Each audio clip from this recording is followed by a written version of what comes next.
How to create collage on NanoBanana.ai. Want to combine multiple pictures into one creative layout? Let's see how you can make a collage with NanoBanana.ai. First, open your browser and search for NanoBanana AI.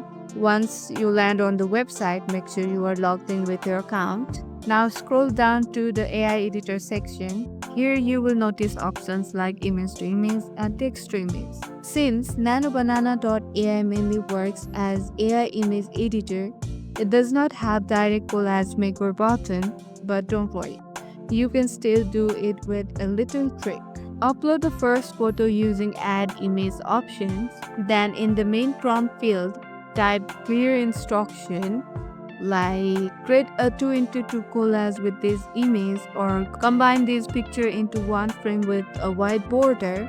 Next, upload or provide the additional image you want in your collage. NanoBanana AI will process your prompt and generate collage layout output. Since you are happy with the collage, simply download the final image to your device, and that's it. That's how you can easily create a collage using NanoBanana.ai. If this video helped you, don't forget to like, subscribe, and hit the bell icon for more quick tutorials. Catch you in the next one.